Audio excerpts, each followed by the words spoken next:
कक्षा 10 के MP board के जितने भी विद्यार्थियों का सुबह प्रश्न पत्र है, आइए एक नज़र अपन बढ़िया से इस प्रश्न पत्र पर देखते हैं। और इस पेपर को यदि आप अच्छे से सोल्व करते हैं तो ये मानिए 65 से 70 नंबर आपको आराम से कवर हो जाएंगे। ठीक है, पेपर का बनाने का जो तरीका है वो यही है, बिल्कुल क्वेश्चन इसी तरीके के रिलेटेड आपसे पूछे जाएंगे। बेसिक फंडा आपने कंप्लीट किया ना तो बिल्कुल दावा करता हूँ कि 100% एक ही वीडियो ही काफ़ी है केवल आपको आग लगाने के लिए। ठीक है, तो देखिए 12, 15 और 21 का एलसीएम क्या होगा। देखिए बेटा 12, 15 और 21 का जो एलसीएम होता है वो 420 है। अब ये आया कैसे है, तो इसका आपको सब जानते हैं कि जो 12 है ना उसको अपन लिखते हैं 2 की घात 2 गुणित 3। 15 जो है ना उसको अपन लिख देते हैं 3 गुणित 5 लिखते हैं, और 21 जो है उसको अपन लिखते हैं 3 गुणित 7। अब जब एलसीएम की बारी होती है ना एलसीएम की, तो एलसीएम में सभी को लिखना पड़ता है, जैसे 2 की घात 2 इंटू 3 इंटू 5 इंटू 7, और सभी का अपन आपस में गुना करोगे तो 420 आपका आ जाएगा। ठीक है, देखो 2 दूने 4 और 4 तिया 12, इधर 12 आ गया और 7 पंजे 35 आ गया है, तो ये 35 हो जाएगा, और 12 पंजे 60, 60 की 0 हो गई, और 12 तिया 36, 36 और 6 हो गया 42, 420 आंसर आ जाएगा। द्विघात बहुपद जो है ax² plus bx plus c में शून्यकों की संख्या होगी। ध्यान देना है, यदि द्विघात है, द्विघात लिखा है तो भाई साहब 2 होगी, त्रिघात लिखा है तो 3 होगी, रेखिक रेखिक लिखा रे बता दो आप खुद ही कितनी होगी, 1 होगी। जब a1/a2 बराबर है b1/b2 के और बराबर है c1/c2 के, तो समीकरण निकाय जो है ax plus b1y plus c1 बराबरी पे 0, a2x plus b2y plus c2 बराबरी पे 0। तो यहाँ पर हल कैसा होगा, 3 स्थितियाँ होती है इसकी। कितनी स्थितियाँ होती है, 3 स्थितियों में बेटा ये जो स्थिति यदि तीनों चीज़ें बराबर है तो उसके होते हैं अनंत अनेक हल। और यदि शुरुआत से ही बराबर नहीं रहे, जैसे मैं यहाँ पे लिख देता हूँ a1/a2 is not equal to b1/b2, ये a2 है याद रखना है, a1/a2, तो इसकी कंडीशन में होता है एकादित्य हल। और एक स्थिति और होती है इसकी a1/a2 b1/b2 c1/c2, पर ये तीसरे वाला बराबर नहीं होता है, तो ये जो कहलाएगा ना ये होगा कोई भी हल नहीं होगा। ये 3 कंडीशन में से एक कंडीशन का क्वेश्चन आपको सुबह भले ही कोई सी भी स्कूल से आप हो, यदि वास्तविक आपने पढ़ा होगा तो सुबह आप इसको सॉल्व जरूर करके आओ, एक ये और एक ऊपर वाला, और एचसीएफ और एलसीएफ का आएगा ही आएगा। ठीक है, ये जो सवाल है ना ये क्वेश्चन इस तरीके से है कि आप चाहो तो पूरे पार्ट का जो बेसिक है ना इसमें पूरा सारांश छिपा है। चलिए, अब यदि द्विघात समीकरण है ax² plus bx plus c बराबरी पे 0, a is not equal to 0 है, तो दो भिन्न वास्तविक मूल होंगे। देखो वास्तविक भिन्न मूल जब होंगे जब आपकी वैल्यू जो होगी वो धनात्मक आएगी, और धनात्मक का मतलब ये है कि 0 से बड़ा मान, 0 से बड़ा मान। और ये जो मुंडा फड़ा हुआ ना अच्छा है, इसको बोलते हैं ग्रेटर देन, लेस देन। तो इसका ये जो एरो का निशान है जिधर मुंह फड़ा हुआ है ये हमेशा बड़ी तरफ रहता है, और बड़ी का मतलब ये है कि उधर पॉजिटिव वैल्यू है, तो ये पॉजिटिव वैल्यू है, तो यहाँ पर आपके दो भिन्न और वास्तविक मूल आएंगे। यदि नेगेटिव वैल्यू आएगी तो मूल वास्तविक मूल नहीं होंगे। यदि 0 आ गया आंसर में तो मतलब बराबर ही है, क्योंकि 0 के बराबर 0 हो गया। तो ये 3 कंडीशन ये भी आपकी रहती है। अगला देखते हैं, समांतर श्रेणी 6, 9, 12, 15 का प्रथम पद और सार्वंतर ज्ञात करना है। तो प्रथम पद हो गया 3 और 9 में से 6 गया तो 3, प्रथम पद तो हो गया 6 और 9 में से 6 गया तो 3 बच गया। यहाँ पर आपका हो जाएगा ये। अब रिक्त स्थान की बात करें तो यदि रेखाएं समांतर है तो रेखाएं समांतर होगी तो कोई भी हल नहीं होगा। द्विघात समीकरण का विविक्त का ऋणात्मक हो, विविक्त का ऋणात्मक हो, तभी मैंने बताया था ऋणात्मक होगा तो वो कोई भी मूल वास्तविक मूल नहीं होंगे। ठीक है, मूल कैसे होंगे, वास्तविक नहीं होंगे। हो गया ये भी। चलिए अगला क्या कह रहा है, अगला देखो, समांतर श्रेणी जो है इसका सार्वंतर क्या ज्ञात करेंगे। तो सार्वंतर ज्ञात करने के लिए ये फॉर्मूला रहता है a1/a2, A2 में से a1 को घटा दो तो A2 है 1/2 में से 3/2 घटाओ, तो ये घटाया मैंने यहाँ पे, तो घटाने के बाद में -1 बचा है। ठीक है, अगला क्या है, यहाँ पर बहुपद का उदाहरण है, तो घात 2 है तो द्विघात बहुपद है। समीकरण 3x² + 2x 1/3 में विभक्त कर शून्य होगा।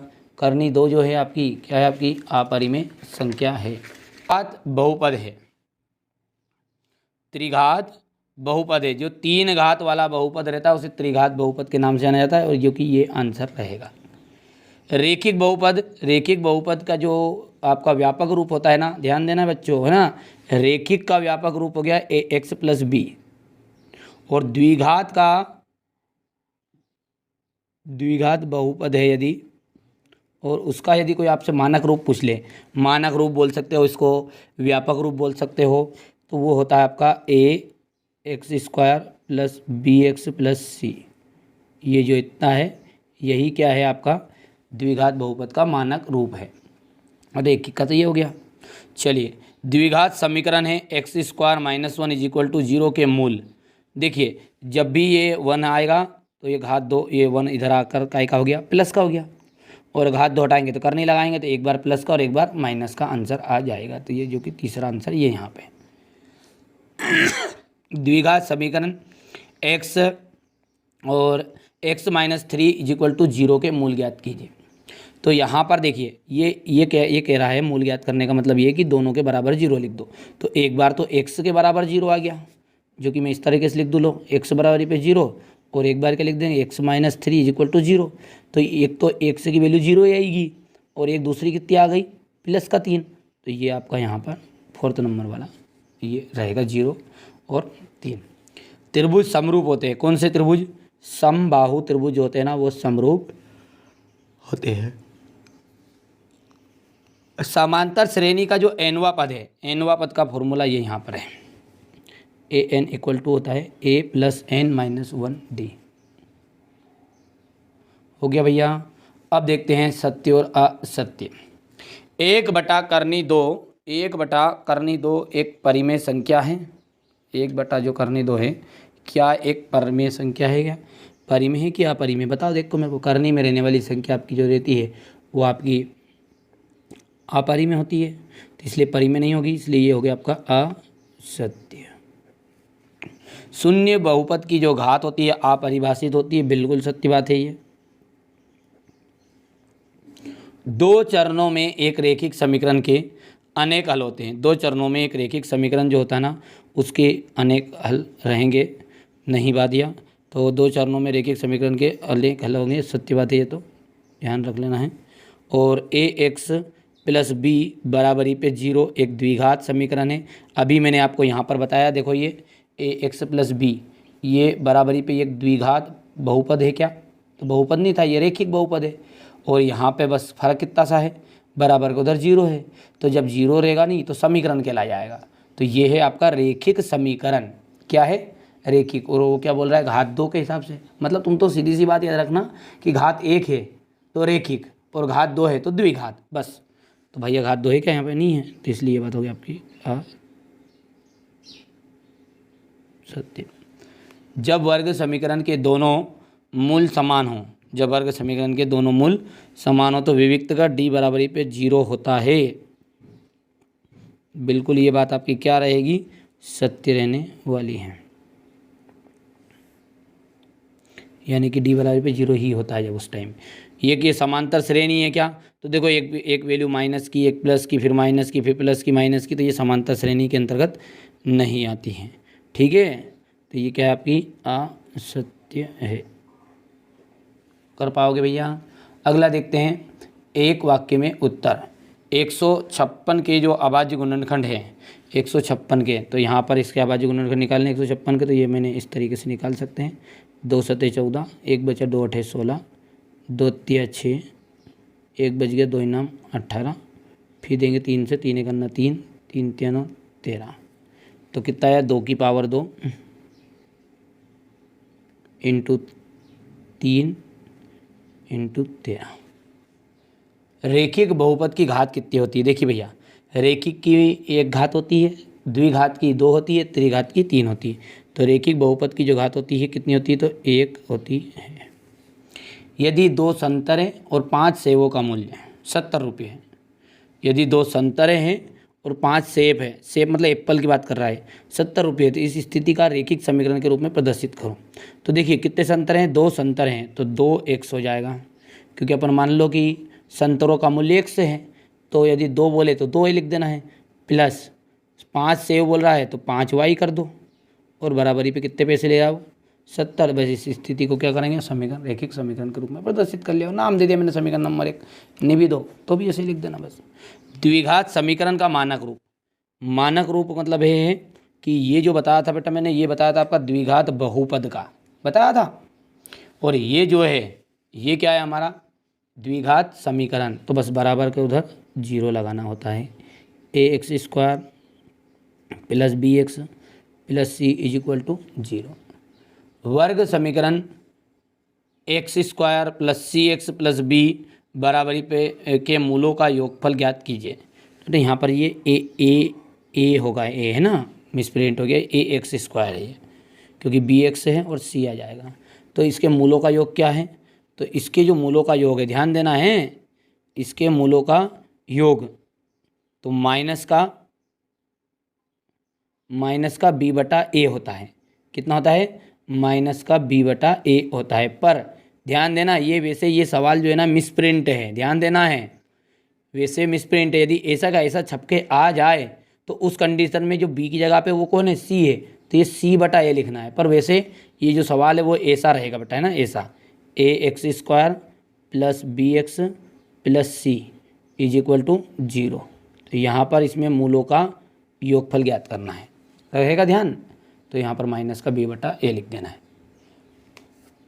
10वां पद याद करो, तो 10वां पद बनेगा आपका a प्लस 9d, सूत्र यही कहता हमारा।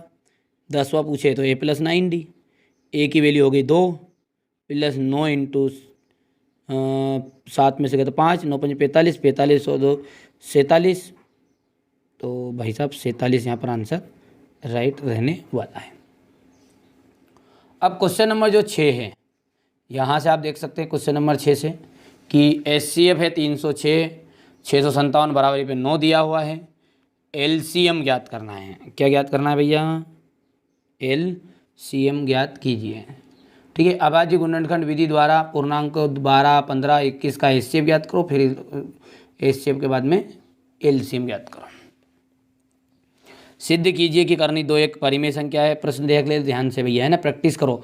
और ये सवाल के लिए मैंने पहले से ही अपना चैनल पर सब्जेक्ट के वॉइस मैंने पहले से प्लेलिस्ट तैयार कर रखी है। मैथ्स के सारे ये सारे सवाल आपको मिल जाएंगे उसमें देखने को। ठीक है, देख लेना आप, पूरा पार्ट का पार्ट ही पढ़ाया है वीडियो में। ठीक है, देखना जरूर, डिस्क्रिप्शन में लिंक रखवा दूंगा। ठीक है,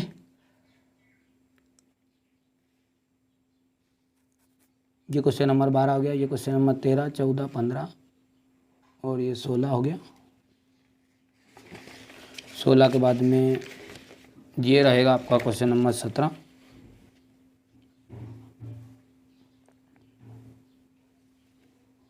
ये 18, 19, ये सारे क्वेश्चन मैंने पढ़ा दिए हैं। 19 के बाद में 20, 21,